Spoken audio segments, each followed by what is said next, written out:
गुरून् अहत्वा हि महानुभावान् श्रेयो भोक्तुं भैक्ष्यं पिहलोके हत्वार्थ कामांस्तु गुरून् निहैव भुञ्जीय भोगान् रुधिर प्रदिग्धान्. Hello friends, this is the fifth shlok of the second chapter of Bhagavad Gita, and in today's video we will understand this shlok in detail.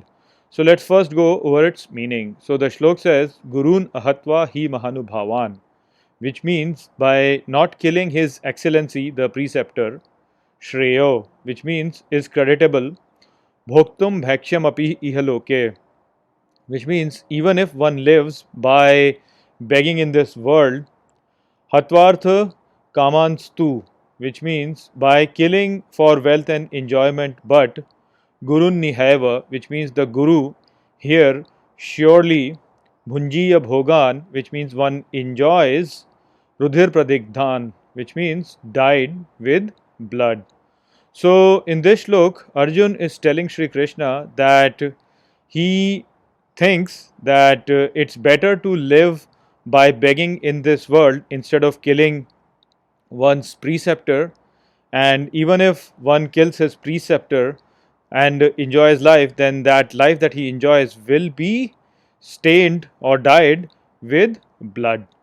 So if you look at this shlok, the meaning over here, if you just look at this shlok itself, the meaning is pretty profound and pretty good. You can say, or you'll say it's very good meaning as such, that you should not kill your teacher because your teacher has taught you many things. So you should not kill your teacher. It's better to live life by begging than to kill your teacher. And if you kill your teacher to enjoy life, then your life will not be very enjoyable. Instead, it will be very cursed life. So when you just look at this thing itself, it makes a lot of sense, and you'll say, "Oh wow, wow, what a word of wisdom has been mentioned over here." But when you dig deeply into this statement, you realize that it's not a very good statement, and that's exactly what Sri Krishna is going to tell him just in a few shloks later. That what you say seems to be very wise, but actually it is not wise.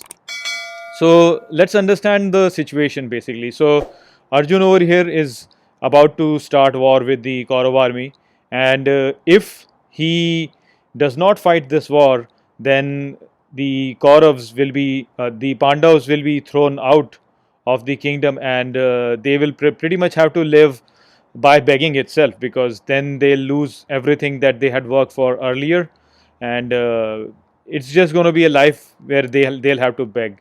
And if they win this war, then of course they will be the ones who will be ruling the Kuru kingdom. And so in that situation, then they will become the kings, and they will basically be the ones who will be the rulers. So over here, Arjun says that I prefer to live that life of begging instead of killing my preceptor over here. And if I fight this war and I kill my preceptor, if I kill my teacher, then I will get the kingdom, but that kingdom that I'll get will be stained with blood, and I'll never be able to enjoy it, because my conscience will never let me enjoy it. I will feel bad that I have attained this kingdom by killing my guru and my grandfather and things like that, and other Mahanubhavs, other great people. So this is what is going on inside Arjun's head. And from one point of view, you might say, okay, yeah, this sounds like a very wise statement, and Arjun is very wise. But the problem over here is that Arjun has misunderstood the whole motivation behind the war. The whole motivation behind this war is not to gain the kingdom of the Kuru kingdom.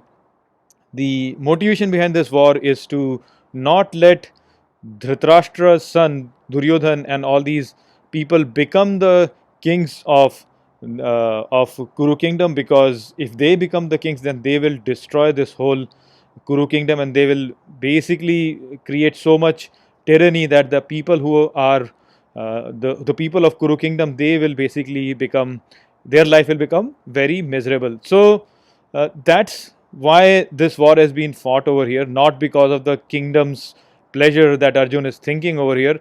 And the reason why Arjun is limiting this to just this kingdom, pleasures of kingdom, and the conscience that he feels that if I will if I get this kingdom, then my conscience will not let me enjoy, just shows how much attachment Arjun is feeling towards Drona and towards Bhishma. So his preceptor, basically, the amount of uh, the confusion that he's getting, the confusion that he's feeling is arising because of that attachment. And so he has completely misunderstood the motivation behind this war, and he's taking it in the wrong direction and thinking that this is about just attaining the kingdom itself. While that's not the case, it's a dharma yuddha.